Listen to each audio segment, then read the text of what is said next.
Hello students, welcome back to our channel. आज की class में हम कॉस्ट शीट बनाना सीखेंगे। कॉस्ट शीट आपका BCom honours and BCom programme में कॉस्ट अकाउंटिंग का पेपर है, उसका पार्ट है। तो आज की क्लास में हम कुछ कॉस्ट एलिमेंट्स देखेंगे, फिर उसके बाद हम कॉस्ट शीट का फॉर्मेट देखेंगे और एक क्वेश्चन करेंगे। और क्लास शुरू करने से पहले अगर आपने चैनल अभी तक सब्सक्राइब नहीं किया है तो चैनल सब्सक्राइब कर लेना। ओके, तो क्लास शुरू करते हैं।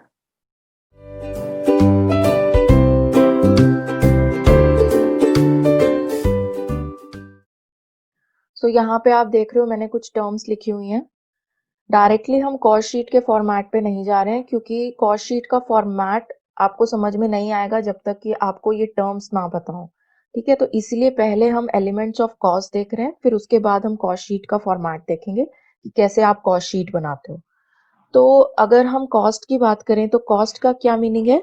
Amount of expenditure incurred to obtain something. मतलब अगर आपको कोई भी चीज, अगर हम कंज्यूमर के पॉइंट ऑफ व्यू से सोचें तो कंज्यूमर को, कस्टमर को अगर कोई चीज परचेज करनी है तो उस चीज को परचेज करने पे आपका जो खर्चा होगा, आप जो अमाउंट पे करोगे, that will be your cost. और अगर हम मैन्युफैक्चरर के साइड से देखें या जो उस पर्टिकुलर प्रोडक्ट को प्रोड्यूस कर रहा है उसके साइड से देखें, तो किसी भी चीज को की मैन्युफैक्चरिंग में या प्रोडक्शन में मैन्युफैक्चरर को कितना खर्चा आएगा, कितना मटेरियल उसको परचेज करना पड़ेगा, कितने लेबर उस प्रोडक्ट को प्रोड्यूस करने में लगाने पड़ेंगे, या और भी जो उसके एक्सपेंसेस हैं, तो सारी चीजों को मिला के एक प्रोडक्ट को बनाने पे मैन्युफैक्चरर का जो खर्चा होगा, दैट विल बी हिज और हर कॉस्ट। ठीक है, तो दोनों पॉइंट ऑफ व्यू से, मतलब कंज्यूमर के पॉइंट ऑफ व्यू से भी और मैन्युफैक्चरर के पॉइंट ऑफ व्यू से भी, जो भी हमारा खर्चा होता है उसको हम हमारी कॉस्ट बोलते हैं। अब यहाँ पे आपके कॉस्ट में कौन कौन से एलिमेंट्स इन्वॉल्व होते हैं, मतलब अगर हम कॉस्ट वर्ड यूज कर रहे हैं तो उसमें कौन कौन से खर्चे इंक्लूड हैं, ये हम मैन्युफैक्चरर के पॉइंट ऑफ व्यू से बात कर रहे हैं कि एलिमेंट्स ऑफ कॉस्ट क्या है? मटेरियल। इसका मतलब अगर आपको कोई चीज मैन्युफैक्चर करनी है तो उसके लिए आपको रॉ मटेरियल परचेज करना पड़ेगा। सिंपल सा अगर हम एग्जांपल ले लें, सपोज आपको कोई फर्नीचर मैन्युफैक्चर करना है, सपोज टेबल मैन्युफैक्चर करना है, तो टेबल की मैन्युफैक्चरिंग के लिए आपको रॉ मटेरियल चाहिए, वुड चाहिए या फिर कोई फेविकॉल चाहिए, नेल्स चाहिए। ठीक है, तो ये आपका सारा रॉ मटेरियल है। तो कॉस्ट के एलिमेंट में first part is your material. फिर लेबर।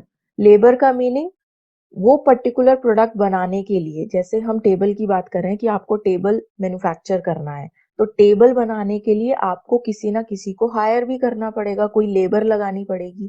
ठीक है, तो वो हो गया आपका second. Labour is the second element of cost. फिर आपके आते हैं एक्सपेंसेस, कि आपको कुछ मशीनरी परचेज करनी है या कोई और चीज परचेज करनी है। आप किसी बिल्डिंग में काम कर रहे हो तो वहां की इलेक्ट्रिसिटी, कुछ वाटर सप्लाई का बिल, ये सारे आपके एक्स्ट्रा एक्सपेंसेस हैं। तो कॉस्ट के एलिमेंट में तीन पार्ट्स होते हैं जो कंबाइन होके आपकी कॉस्ट बनती है, which is material. First is material, second is labour and third is expenses. ठीक है, अब ये तीनों पार्ट्स को हमने सब पार्ट्स में डिवाइड कर दिया है, डायरेक्ट एंड इनडायरेक्ट। डायरेक्ट मतलब direct material, direct labour, direct expenses. Indirect material, indirect labour, indirect expenses. अब ये direct material and indirect material यानी डायरेक्ट और इनडायरेक्ट पार्ट का क्या मीनिंग है, तो देखो मैंने यहाँ पे लिखा हुआ है। तो डायरेक्ट मटेरियल, डायरेक्ट लेबर या फिर डायरेक्ट एक्सपेंसेस, इनका क्या मीनिंग है? डायरेक्टली आइडेंटिफाइड और इनकर्ड इन फिनिश्ड गुड। कोई भी ऐसी चीज, अगर हम मटेरियल की बात करें तो डायरेक्ट मटेरियल, उस मटेरियल को हम डायरेक्ट मटेरियल बोलेंगे जो आपको फिनिश्ड गुड्स में आप आइडेंटिफाई कर पाओ। ठीक है, इसको हम एग्जाम्पल से समझते हैं। ये टेबल में मैंने एक एग्जाम्पल दिया हुआ है, इससे आपको और अच्छे से क्लियर हो जाएगा। तो हमारे दो पार्ट्स हैं, डायरेक्ट एंड इनडायरेक्ट, और तीन एलिमेंट्स हमने अभी देखे, मटेरियल, लेबर एंड एक्सपेंसेस। तो अगर हम डायरेक्ट मटेरियल की बात कर रहे हैं और मैंने आपको एग्जाम्पल दिया कि हम टेबल मैन्युफैक्चरिंग की बात कर रहे हैं, तो जो फर्नीचर में वुड की हम बात कर रहे हैं, जब फाइनल प्रोडक्ट आपका फाइनल टेबल तैयार होगा, तो उसमें आप वुड को आइडेंटिफाई कर कर सकते हो। आप ये आइडेंटिफाई कर सकते हो कि इस फिनिश्ड प्रोडक्ट में कौन सा रॉ मटेरियल लगा, वुड आपको दिख रहा है, तो would will be your direct material. Indirect material क्या है? उस टेबल को बनाने के लिए अगर आपने कोई मशीनरी यूज करी और उस मशीनरी को चलाने के लिए कि मशीनरी ठीक तरीके से रन करे, आपने उसमें ऑयलिंग किया, मशीनरी में ऑयल डाला, कुछ ल्यूब्रिकेंट्स डाले, ठीक है, तो आप फिनिश्ड प्रोडक्ट में उस ऑयल की क्वांटिटी को, कितना ऑयल आपने मशीनरी में डाला एक टेबल को बनाने के लिए, वो आप आइडेंटिफाई नहीं कर सकते। लेकिन ल्यूब्रिकेंट्स या फिर ऑयल जो है वो आपका मटेरियल है, तो वो आपका इनडायरेक्ट मटेरियल हो जाएगा। तो कोई भी मटेरियल अगर आप उसको फिनिश्ड गुड में आइडेंटिफाई कर सकते हो, तो वो आपका डायरेक्ट मटेरियल होगा। और अगर मटेरियल को आप फिनिश्ड गुड्स में आइडेंटिफाई नहीं कर सकते, तो वो आपका इनडायरेक्ट मटेरियल हो जाएगा। अब हम आते हैं लेबर पे। लेबर, डायरेक्ट लेबर की अगर हम बात करें, तो लेबर मतलब जो हम हमारे पर्सन एम्प्लॉय कर रहे हैं, जिनको टेबल की मैन्युफैक्चरिंग के लिए, ठीक है। तो डायरेक्ट लेबर का क्या मीनिंग है? Employ converting raw material into finished goods, यानी वो एम्प्लॉयज जो कि डायरेक्टली इन्वॉल्व हैं रॉ मटेरियल को फिनिश्ड गुड्स कन्वर्ट करने में, तो वो हमारे डायरेक्ट लेबर है। यहाँ पे हमें ध्यान रखना है कि हम कॉस्ट शीट बना रहे हैं, हम न्यूमेरिकल वैल्यूज में बात कर रहे हैं। तो डायरेक्ट लेबर का मतलब है डायरेक्ट वेजेस। इसका मतलब जो हमारा डायरेक्ट लेबर है, जो हमारा एम्प्लॉय डायरेक्टली इन्वॉल्व है रॉ मटेरियल को फिनिश्ड गुड्स में कन्वर्ट करने के लिए, उनको जो हम पेमेंट दे रहे हैं वो डायरेक्ट वेजेस है, और उसी को हम डायरेक्ट लेबर बोलते हैं, ठीक है। तो जो एम्प्लॉय डायरेक्टली इन्वॉल्व होगा रॉ मटेरियल को फिनिश्ड गुड कन्वर्ट करने में, तो वो हमारा डायरेक्ट लेबर हो गया या फिर डायरेक्ट वेजेस। अब जो इनडायरेक्टली इन्वॉल्व है, जो एम्प्लॉय इनडायरेक्टली इन्वॉल्व है, इनडायरेक्टली इन्वॉल्व कैसे हो सकते हैं? जैसे आपकी एक फैक्ट्री बिल्डिंग है जहां पे मैन्युफैक्चरिंग हो रही है, तो उस फैक्ट्री बिल्डिंग का सिक्योरिटी गार्ड या फिर सुपरवाइजर, मतलब वो डायरेक्टली रॉ मटेरियल को कन्वर्ट नहीं कर रहे हैं, लेकिन इनडायरेक्टली हेल्प कर रहे हैं रॉ मटेरियल को फिनिश गुड कन्वर्ट करने में, कि सेफ्टी के लिए गार्ड रखा हुआ है, सुपरविजन के लिए सुपरवाइजर है, तो उनको जो आप पेमेंट कर रहे हो, that will be your indirect wages, जिसको आप इनडायरेक्ट लेबर भी बोलोगे, ठीक है। Third part is expenses. तो डायरेक्ट एक्सपेंसेस क्या है? अगर आपने कोई भी प्लांट, यानी कोई बिल्डिंग या कोई आपने मैन्युफैक्चरिंग यूनिट आपने हायर की है टेम्पररी बेसिस पे, किस पर्पस के लिए? सिर्फ पर्टिकुलर प्रोडक्ट की मैन्युफैक्चरिंग के लिए ही आपने कोई प्लांट या फिर मैन्युफैक्चरिंग यूनिट किसी से हायर करी, रेंट पे आपने ली है, लेकिन उसको हायर करने का, हायर चार्जेस पे करने का फर्स्ट मोटिव इज कि आपको इस पर्टिकुलर प्रोडक्ट की मैन्युफैक्चरिंग करनी है, ठीक है। जब आपकी वो मैन्युफैक्चरिंग फिनिश हो जाएगा, तो वो आप जिसकी भी प्रॉपर्टी है उसको वापस कर दोगे। तो उस पर्टिकुलर प्लांट के लिए जो आप हायर चार्जेस पे कर रहे हो, वो आपके डायरेक्ट एक्सपेंसेस है। डायरेक्ट एक्सपेंसेस हम क्यों कह रहे हैं? क्योंकि उस प्लांट में पर्टिकुलर प्रोडक्ट की मैन्युफैक्चरिंग हो रही है, ठीक है। और अगर आपने कोई बिल्डिंग रेंट पे ली है, कोई फैक्ट्री बिल्डिंग रेंट पे ली है, जिसमें आप सब तरीके के जो भी आपके अलग अलग प्रोडक्ट्स हैं उनकी मैन्युफैक्चरिंग करते हो, किसी पर्टिकुलर प्रोडक्ट के लिए नहीं है वो, ठीक है, तो उसका रेंट, उस बिल्डिंग का इंश्योरेंस या उस बिल्डिंग के म्युनिसिपल टैक्सेस, वो आपके लिए इनडायरेक्ट एक्सपेंसेस हो जाएंगे। जब आप स्पेसिफिक प्रोडक्ट के लिए अगर कोई प्लांट हायर करो, प्लांट जो है वो आप रेंट पे लो, तो वो उससे रिलेटेड जो एक्सपेंसेस होते हैं, electricity bills, water bills, insurance, वो आपके डायरेक्ट एक्सपेंसेस होते हैं। लेकिन इन जर्नल आपने कोई बिल्डिंग रेंट पे ले रखी है, तो उससे रिलेटेड एक्सपेंसेस वो आपके इनडायरेक्ट एक्सपेंसेस हो जाएंगे। जैसे इसका एग्जाम्पल हो सकता है, एक तो हो गया आपका फैक्ट्री बिल्डिंग, एक हो गया आपका ऑफिस बिल्डिंग। तो फैक्ट्री में जो आपका इलेक्ट्रिसिटी बिल्स है, फैक्ट्री में जो है वो आपकी मैन्युफैक्चरिंग हो रही है, तो फैक्ट्री में जो भी इलेक्ट्रिसिटी बिल्स हैं, वाटर बिल्स हैं, फैक्ट्री का रेंट है, वो डायरेक्ट एक्सपेंसेस है। और जो आपकी ऑफिस बिल्डिंग है, जहाँ पे ऑफिशियल वर्क होता है, जहाँ पे पेपर वर्क होता है, उस बिल्डिंग का जो रेंट है, इंश्योरेंस है, इलेक्ट्रिसिटी बिल्स, वाटर बिल्स है, वो आपके इनडायरेक्ट एक्सपेंसेस हो जाएंगे। ठीक है, तो ये हमने कंसेप्ट देखा कि 3 एलिमेंट्स होते हैं और 3 एलिमेंट्स को हम 2 पार्ट्स में डिवाइड करते हैं, डायरेक्ट और इनडायरेक्ट।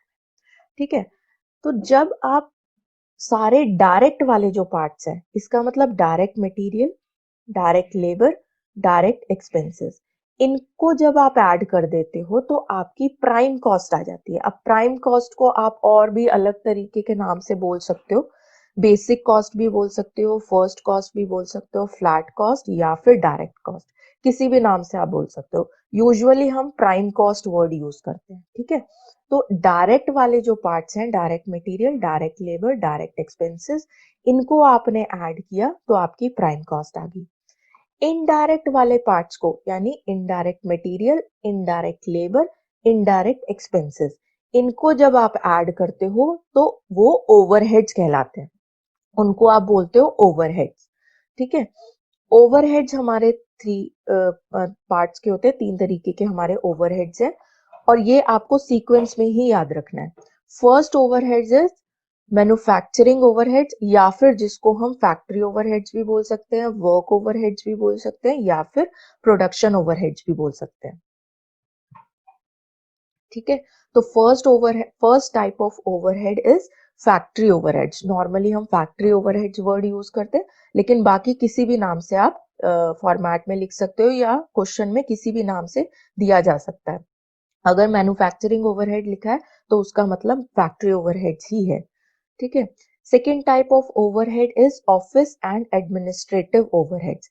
इसका मतलब देखो, आप सीक्वेंस में चल रहे हो, सबसे पहले हम प्रोडक्ट की मैन्युफैक्चरिंग की बात कर रहे हैं तो फैक्ट्री ओवरहेड्स, फिर हम ऑफिस में जो खर्चा हो रहा है, जिस जो हम इनडायरेक्ट की बात कर रहे हैं, वो आपका ऑफिस एंड एडमिनिस्ट्रेटिव ओवरहेड्स, फिर आपके सेलिंग, यानी सेलिंग एंड डिस्ट्रीब्यूशन, मतलब प्रोडक्ट अब आपका बनके तैयार हो गया, अब आपको उसको सेल करना है, डिस्ट्रीब्यूट करना है, तो third type of overhead is selling and distribution overheads. तो डायरेक्ट एलिमेंट्स को ऐड किया तो प्राइम कॉस्ट, इनडायरेक्ट एलिमेंट्स को ऐड किया तो overheads. 3 types of overheads are, first is factory overheads, then office and administrative overheads, फिर selling and distribution overheads. ठीक है, तो यहां से हमने जो डायरेक्ट वाला पार्ट है, यानी जहां से हमने प्राइम कॉस्ट निकाली, तो प्राइम कॉस्ट में अगर आप ऐड कर दो फर्स्ट टाइप ऑफ ओवरहेड्स, यानी वर्क या फिर फैक्ट्री ओवरहेड्स, प्राइम कॉस्ट में अगर फैक्ट्री या वर्क ओवरहेड्स ऐड हो जाता है तो वो आपकी प्रोडक्शन कॉस्ट आ जाती है, जिसको हम वर्क कॉस्ट भी बोलते हैं। ठीक है, फिर वर्क कॉस्ट में यहां से ऐड करके वर्क कॉस्ट आई, वर्क कॉस्ट में आप second type of overheads, office and administration, O&A is office and administrative overheads, को ऐड करो तो आपकी टोटल कॉस्ट ऑफ प्रोडक्शन आ जाती है, जिसको आप ऑफिस कॉस्ट भी बोलते हो। देखो, हम सीक्वेंस में ऐड कर रहे हैं, पहले प्राइम कॉस्ट में ऐड किया फैक्ट्री ओवरहेड्स, तो आपकी वर्क कॉस्ट आ गई, फिर वर्क कॉस्ट में ऐड किया second office and administrative overheads, तो आपकी टोटल कॉस्ट ऑफ प्रोडक्शन आ गई, फिर टोटल कॉस्ट ऑफ प्रोडक्शन में ऐड किया सेलिंग एंड डिस्ट्रीब्यूशन ओवरहेड्स, तो आपकी टोटल कॉस्ट ऑफ सेल्स आ गई। ठीक है, तो ये सीक्वेंस में ही रखना है, पहले फैक्ट्री ओवरहेड्स, फिर ऑफिस एंड एडमिनिस्ट्रेटिव, और फिर सेलिंग एंड डिस्ट्रीब्यूशन ओवरहेड्स। तो ये हमने एक बेस अपना बना लिया कॉस्ट शीट को समझने से पहले, यहीं से आपका कॉस्ट शीट का फॉर्मेट बनेगा। ठीक है, तो अभी हम देखते हैं हमारा कॉस्ट शीट का फॉर्मेट। अब ये हम कॉस्ट शीट का फॉर्मेट देख रहे हैं, तो जब आपसे कॉस्ट शीट बनाने के लिए बोला जाएगा तो heading will be statement of cost and profit, एक कॉलम आपका पर्टिकुलर्स का बन गया और 2 आपके अमाउंट के कॉलम बन गए। ठीक है, तो सबसे पहले आपको बेसिकली हमें क्या करना है, हमें प्राइम कॉस्ट तक पहुंचना है, और अभी मैंने आपको बताया कि प्राइम कॉस्ट क्या होता है, जो भी आपके डायरेक्ट वाले पार्ट्स हैं, इसका मतलब direct material, direct labour, direct expenses, उनका एडिशन। तो यहाँ पे आप देख रहे हो डायरेक्ट मटेरियल, डायरेक्ट लेबर मतलब direct wages and direct expenses. तो इन तीनों को ऐड करके आपकी प्राइम कॉस्ट आ जाती है। अब नॉर्मली प्राइम कॉस्ट तक पहुंचने के लिए हमारी जो कैलकुलेशन होती है वो डायरेक्ट मटेरियल को फाइंड आउट करने के लिए होती है। तो इससे पहले आपको ये सारी कैलकुलेशन करनी पड़ेगी। अगर क्वेश्चन में इससे रिलेटेड जो भी इंफॉर्मेशन दी है वो हम अपने फॉर्मेट में लिखेंगे, जो नहीं दिया है उसको हम निल करके डायरेक्ट मटेरियल तक आ जाएंगे। क्या क्या चीजें आपको सबसे पहले लिखनी है? Opening stock of raw material. इसका मतलब अगर आपने पहले रॉ मटेरियल कोई खरीदा था और अब जब आप कॉस्ट शीट बना रहे हो तो रॉ मटेरियल का कोई ओपनिंग स्टॉक आपके पास रखा हुआ है, ठीक है, तो वो वैल्यूज यहाँ पे आ जाएंगी। अमाउंट में लिखना है, ध्यान रखना है कि आपको यहाँ पे यूनिट्स नहीं लिखनी, यहाँ पे अमाउंट यानी रुपीज में वैल्यूज लिखनी है। इसमें हम ऐड कर देंगे अगर हमने करंट पीरियड में कोई और रॉ मटेरियल परचेज किया तो वो हमने ऐड कर दिया। Freights on raw material purchased, raw material को परचेज करने में अगर आपका कुछ कुछ आपने चार्जेस पे किए हैं तो वो आप यहाँ पे ऐड कर दोगे। कैरेज इनवर्ड मतलब अगर आपके पास रॉ मटेरियल कुछ वापस या कोई भी मटेरियल आपके पास वापस आ गया है, ठीक है, तो वो यहाँ पे आपने एडिशन कर दिया। यहाँ पे आपकी टोटल वैल्यू ऐड वाली वैल्यू आ गई। लेस करना है आपको रॉ मटेरियल रिटर्न, जो अगर आपके पास कुछ ज्यादा या एक्स्ट्रा रॉ मटेरियल आ गया था या कुछ रॉ मटेरियल ठीक नहीं आया वो आपने वापस कर दिया सप्लायर को, तो वो आप यहाँ पे लेस करोगे। सेल ऑफ स्क्रैप, अगर, और ये ब्रैकेट में लिखा है before use of raw material, इसका मतलब ये स्क्रैप कौन सा है कि आपने रॉ मटेरियल परचेज किया और उस रॉ मटेरियल में कुछ खराबी है और उसको आपने सेल आउट कर दिया, तो उसकी जो सेल वैल्यू है वो यहाँ पे लिखनी है। अगर अभी आपने रॉ मटेरियल को प्रोसेस नहीं किया है, रॉ मटेरियल में ही कुछ गड़बड़ है जिसको आपने कुछ पार्ट्स को आपने बेच दिया है, तो वो सेल वैल्यू यहाँ पे। Abnormal loss of raw material, यानी अगर कोई थेफ्ट या फायर की वजह से, ये आपके एबनॉर्मल लॉसेस हैं, तो रॉ मटेरियल का कोई एबनॉर्मल लॉस हो गया है तो वो यहाँ पे वैल्यू आएगी। फिर आपका closing stock of raw material यहाँ पे, तो ये सारी आपकी लेस वाली वैल्यूज है, तो इन सबको ऐड करके यहाँ पे आपकी एक नेगेटिव वैल्यू आ जाएगी। तो बेसिकली हम क्या कर रहे हैं, जिन भी चीजों से हमारा रॉ मटेरियल बढ़ रहा है उनको हम ऐड कर रहे हैं, जिन चीजों से हमारा रॉ मटेरियल कम हो रहा है उनको हम लेस कर रहे हैं, ठीक है। तो एक ऐड की वैल्यू, एक लेस की वैल्यू, इनसे आपका डायरेक्ट मटेरियल आ जाएगा जिसको हम रॉ मटेरियल कंज्यूम्ड भी बोलते हैं। फिर है आपका, इसमें हमने ऐड किया डायरेक्ट लेबर और डायरेक्ट एक्सपेंसेस, जो मैंने अभी आपको बताया कि direct material, direct labour, direct expenses, इनको ऐड करके आपकी प्राइम कॉस्ट आ गई। अब प्राइम कॉस्ट में मैंने आपको बताया था सबसे पहले हम क्या करते हैं, फैक्ट्री ओवरहेड्स यानी फर्स्ट टाइप ऑफ ओवरहेड्स जो होते हैं उनको हम ऐड करते हैं। तो ऐड हमने कर दिया फैक्ट्री ओवरहेड्स। फिर हमने ऐड किया जो आपका वर्क इन प्रोग्रेस है, जो अभी काम चल रहा है उसका जो आपका ओपनिंग स्टॉक है, तो वर्क इन प्रोग्रेस का ओपनिंग स्टॉक वो हमने ऐड कर दिया। रेक्टिफिकेशन, यहाँ पे रेक्टिफिकेशन का मतलब है कि रॉ मटेरियल को आपने प्रोसेस किया फिनिश्ड गुड में कन्वर्ट होने से पहले, ठीक है, मतलब काम जब प्रोसेस में है उस टाइम पे आपने कुछ डिफेक्ट्स देखे प्रोडक्ट में और वो डिफेक्ट्स को आपने रेक्टिफाई करके फिर और आगे प्रोसेस किया, तो वो जो रेक्टिफिकेशन की वैल्यू होगी वो यहाँ पे आएगी, ठीक है। तो ये तीन एलिमेंट्स आपने ऐड करने हैं, यहाँ पे एक एडिशन की वैल्यू। लेस करना है सेल ऑफ रिजेक्टेड आइटम्स, तो दो टर्म्स हैं देखो, रेक्टिफिकेशन एंड रिजेक्शन। तो अगर आपको वर्क इन प्रोग्रेस के टाइम जब आप रॉ मटेरियल पे प्रोसेसिंग कर रहे हो उस टाइम पे अगर बीच में कोई प्रोडक्ट खराब निकल आता है, उसको जब आप रेक्टिफाई करके और आगे प्रोसेस कर रहे हो तो वो तो आपका यहाँ पे ऐड हो गया। और अगर रेक्टिफिकेशन नहीं हो सकता है तो आपने उस पर्टिकुलर यूनिट ऑफ प्रोडक्ट को रिजेक्ट ही कर दिया। रिजेक्ट मतलब कि आपने उसको निकाल के और आपने उस को सेल आउट कर दिया, तो वो वैल्यू आपकी यहाँ पे आएगी। इसमें ये सेल ऑफ रिजेक्टेड आइटम्स और सेल ऑफ स्क्रैप ये दोनों में फर्क है।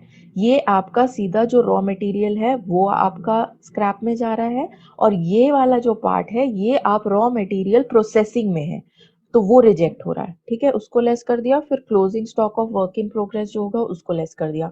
तो यहाँ से आपकी ऐड वाली वैल्यू आ गई और यहाँ पे आपकी लेस वाली वैल्यू आ गई। तो प्राइम कॉस्ट में ये ऐड किया, ये लेस किया, तो आपकी वर्क कॉस्ट आ गई। वर्क कॉस्ट में हम फिर ऐड करते हैं आपका सेकेंड टाइप ऑफ ओवरहेड्स जो है आपके ऑफिस ओवरहेड्स। ठीक है, ऑफिस एंड एडमिनिस्ट्रेटिव ओवरहेड्स, ये हमने यहाँ पे ऐड कर दिया। ये आ गया आपका कॉस्ट ऑफ प्रोडक्शन। अब कॉस्ट ऑफ प्रोडक्शन में आपको कॉस्ट ऑफ प्रोडक्शन में ऐड करना है opening stock of finished goods, closing stock of finished goods less कर देना है। Opening stock of finished good add किया, closing stock of finished good less कर दिया। ठीक है, ध्यान रखना है यूनिट्स नहीं लिखनी, यहाँ पे हम रुपीज में लिखेंगे। फिर यहाँ से आ गया आपका कॉस्ट ऑफ गुड्स सोल्ड। यहाँ पे हमने ऐड किए थर्ड टाइप ऑफ ओवरहेड्स जो है हमारे सेलिंग एंड डिस्ट्रीब्यूशन ओवरहेड्स। ये ऐड करके आपकी टोटल कॉस्ट आ गई।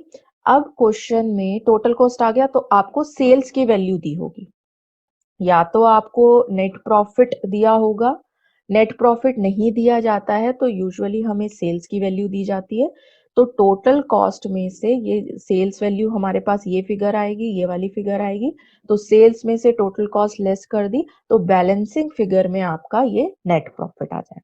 ठीक है, तो ये आपका कॉस्ट शीट का फॉर्मेट है। मैं हमेशा आपको फॉर्मेट में समझाती हूँ क्योंकि मेरे अकॉर्डिंग फॉर जैसे मैंने आपको टैक्स में भी फॉर्मेट्स बनवाए, तो फॉर्मेट में समझना थोड़ा सा ज्यादा इजी हो जाता है कि आपको पता होता है कि ये इस तरीके से हमें बनाना है, ये टर्म्स हमें यहाँ पे लिखनी है, ये टर्म्स ऐड करनी है, ये टर्म्स हमें लेस करनी है।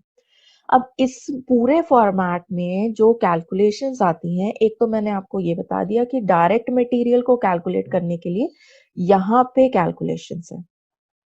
उसके बाद जो ये आपको फिनिश्ड गुड्स वाला पार्ट दिया है, opening finished goods and closing finished goods, यहाँ पे कैलकुलेशन आती है। मतलब यहाँ पे आपको सपोज यूनिट्स दे दी जाएंगी और अमाउंट नहीं दिया जाएगा, वैल्यू नहीं दी जाएगी। तो हमें तो यहाँ पे रुपीज में लिखना है।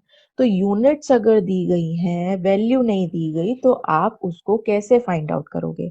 या फिर यूनिट्स भी नहीं दी हैं तो फिर आप कैसे फाइंड आउट करोगे? तो उसके लिए ये फॉर्मूला है। ये फॉर्मूला बहुत सिंपल सा है, छोटा सा फॉर्मेट है, वो आपको याद रखना है। तो फॉर्मूला हम किस चीज का देख रहे हैं? How to find out the value of closing finished goods, यानी ये वाली वैल्यू। ये जो है आपको closing stock of finished goods, इसकी जो आपने वैल्यू यहाँ लेस करनी है। अगर वो ना दी हो तो आप वैल्यू कैसे निकालोगे? तो इसकी वैल्यू निकालने के लिए हमारे पास तीन चीजें होनी चाहिए। First is value of cost of production. तो ये तो आप अपने फॉर्मेट में निकाल ही रहे हो, ये वाला पार्ट कॉस्ट ऑफ प्रोडक्शन, इसी को आपने लिखना है यहाँ पे। Value of cost of production मतलब यहाँ पे आपकी जो भी वैल्यू आएगी, जो भी अमाउंट आएगा वो, डिवाइडेड बाय यूनिट्स प्रोड्यूस्ड। जितनी यूनिट्स आपने प्रोड्यूस की, क्वेश्चन में दिया हुआ है, यहाँ पे लिख दो, multiply by units of closing finished goods. यानी ये जो आप क्लोजिंग फिनिश्ड गुड्स की बात कर रहे हो, इसकी यूनिट्स हम निकाल रहे हैं वैल्यू, इसकी यूनिट्स आपको दी है तो उससे मल्टीप्लाई कर दो। तो value of cost of production divided by units produced multiply by units of closing finished goods. तो आपकी ये closing stock of finished goods की वैल्यू आ जाएगी। अब सपोज आपको ये वैल्यू तो नहीं दी है, साथ में आपको यूनिट्स भी नहीं दी है, क्लोजिंग फिनिश्ड गुड्स की यूनिट्स भी नहीं दी है, तो वो आप यूनिट्स कैसे निकालोगे? तो हमें क्या करना पड़ेगा, पहले ये यूनिट्स निकालनी पड़ेगी और फिर इस फॉर्मूले से वैल्यू निकालनी पड़ेगी। तो अगर यूनिट्स ना दी हो तो आप कैसे निकालोगे?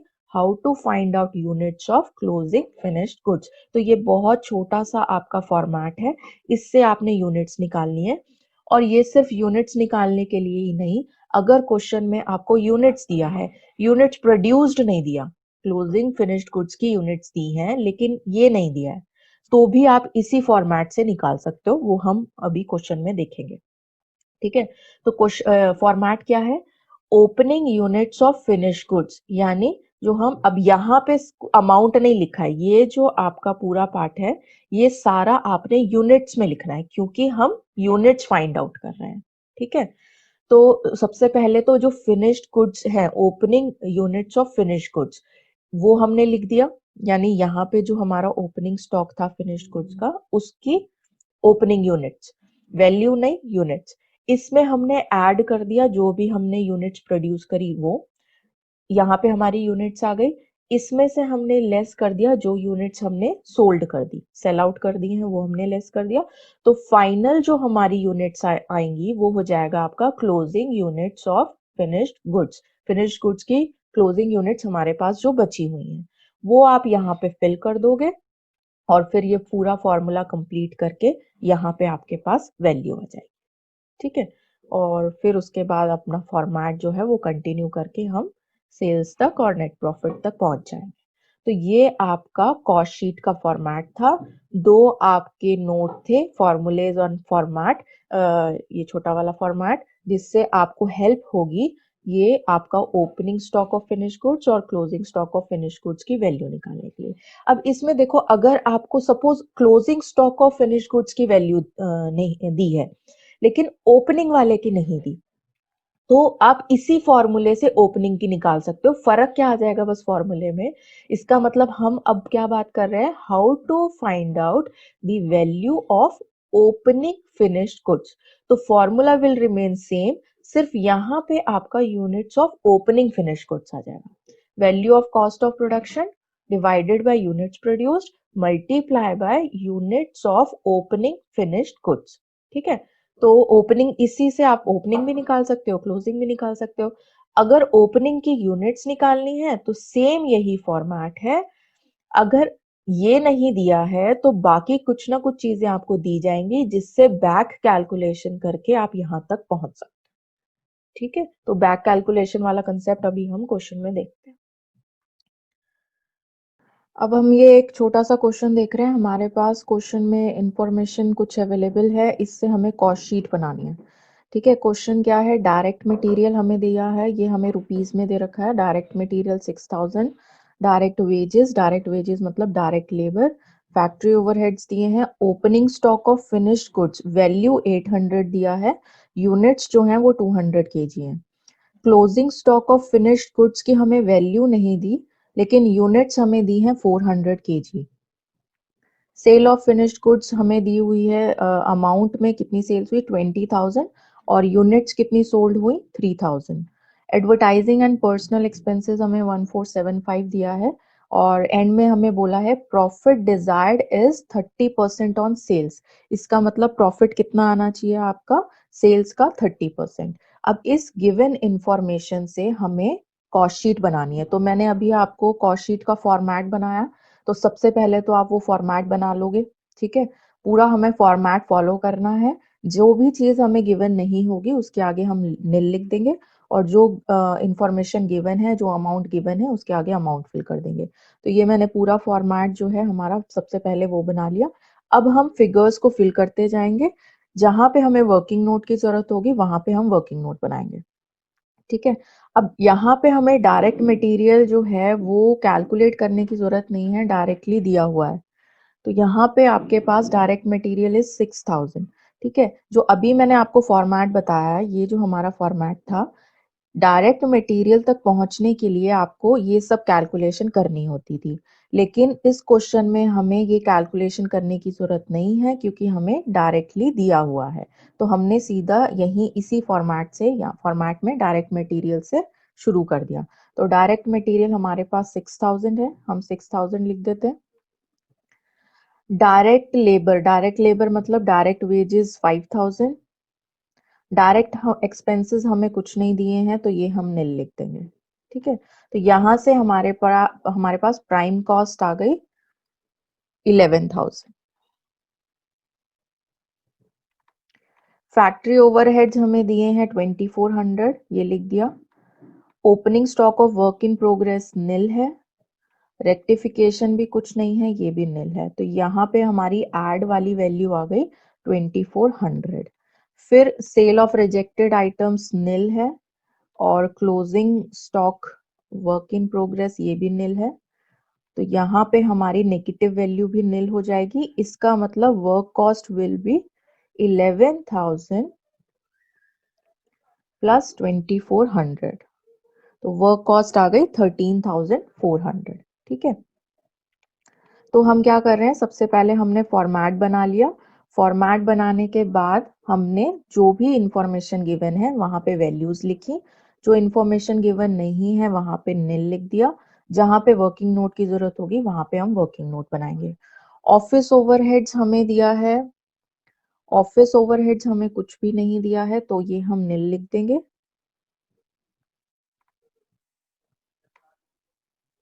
ठीक है, तो हमारे पास कॉस्ट ऑफ प्रोडक्शन आ गया 13400। कॉस्ट ऑफ प्रोडक्शन आ गया हमारा 13,400। अब हमें वैल्यू लिखनी है opening stock of finished goods की। तो opening stock of finished goods की वैल्यू हमें दे रखी है 800, तो वो हमने यहाँ पे ऐड कर दिया। नेक्स्ट हमें लेस करना है closing stock of finished goods की वैल्यू। तो closing stock of finished goods की यूनिट्स तो हमें दी है, ये वैल्यू मिसिंग है, तो हमें वैल्यू फाइंड आउट करनी है। और वैल्यू निकालने का फॉर्मूला मैंने आपको क्या बताया था, इसका मतलब इसके आगे हम लिख देंगे, ये हमें वर्किंग नोट में कैलकुलेट करना पड़ेगा, वर्किंग नोट नंबर 1। ठीक है, तो वर्किंग नोट नंबर 1 में हम क्या कैलकुलेट कर रहे हैं, value of closing finished goods. Formula मैंने आपको क्या बताया था, value of cost of production divided by units produced multiply by units of closing finished goods. अब इस फॉर्मूले में हमारे पास value of cost of production तो है विच इज 13,400, यानी यहाँ पे हमारे पास 13,400 तो है। फिर उसके बाद हमारे पास यहाँ पे units of closing finished goods, units of closing finished goods इसका मतलब ये 400 kg हमें यूनिट्स दी हुई है, तो यहाँ पे हमारे पास ये वैल्यू भी है, लेकिन यूनिट्स प्रोड्यूस्ड नहीं है। तो यूनिट्स प्रोड्यूस्ड हमें फाइंड आउट करना है। अब यूनिट्स प्रोड्यूस्ड हम कैसे फाइंड आउट करेंगे, तो मैंने अभी आपको छोटा सा फॉर्मेट बना बताया था कि हम closing units of finished good निकालने के लिए ये फॉर्मेट बनाते हैं। ठीक है, अब इसी फॉर्मेट में बैक कैलकुलेशन करके हम यूनिट्स प्रोड्यूस्ड की वैल्यू निकाल सकते हैं। ठीक है, तो सबसे पहले आप ये देख लो कि आपको क्या क्या इंफॉर्मेशन गिवन है। यहाँ पे हमें यूनिट्स लिखनी है, तो opening units of finished goods, तो फिनिश्ड गुड्स की ओपनिंग यूनिट्स हमें दे रखी है 200 kgs, तो ये हमने 200 लिख लिया।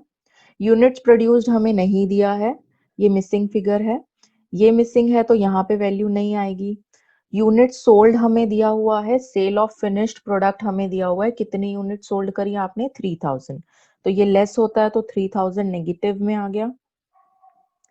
फिर हमें closing units of finished stock finished goods, finished goods की हमें क्लोजिंग स्टॉक क्लोजिंग यूनिट्स दिया हुआ है 400 kgs, तो ये हमारे पास 400 आ गया।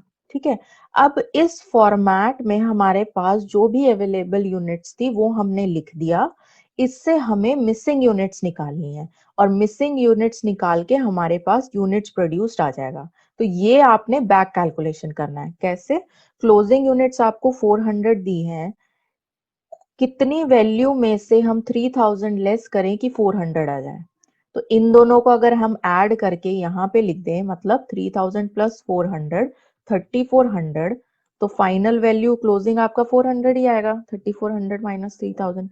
अब ये वैल्यू आ गई आपके पास, ये वाली वैल्यू है, तो यूनिट्स प्रोड्यूस जो मिसिंग फिगर है वो आप निकाल सकते हो, 3400 माइनस 200, यानी यहाँ पे अगर 3200 लिखा हो तो ये वैल्यू आपकी 3400 आ जाएगी। ठीक है, तो हमारे पास हमारी जो मिसिंग फिगर्स थी इस फॉर्मूले में, वैल्यू हम निकाल रहे थे closing stock of finished goods, ये वैल्यू, लेकिन इस वैल्यू को हमें इस फॉर्मूले से निकालना था।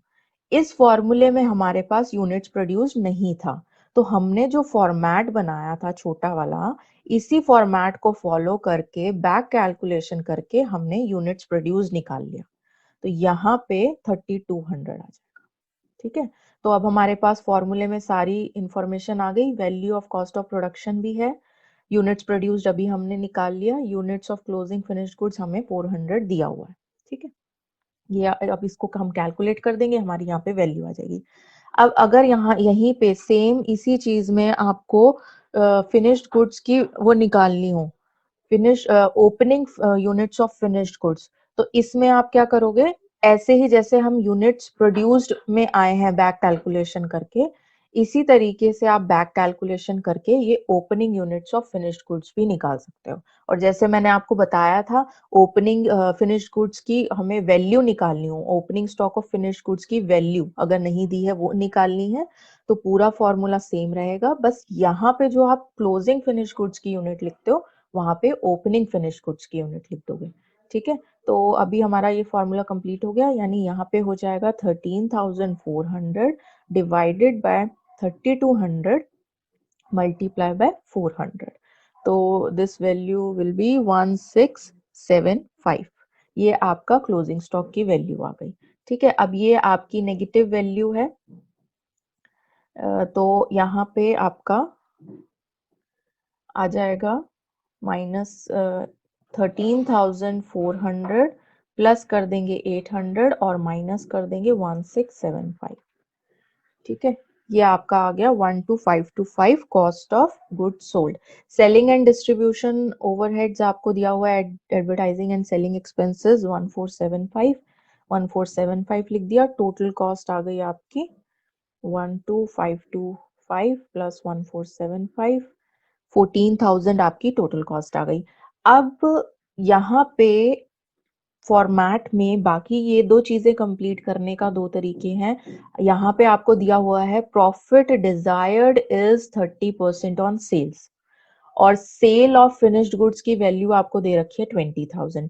तो first way of doing this, completing this missing figure is, sales में आप 20,000 हमें वैल्यू दी हुई है, तो 20,000 हमने वैल्यू लिख दिया, और हमारी यहाँ पे बैलेंसिंग फिगर नेट प्रॉफिट आ जाएगी, इसका मतलब 6,000।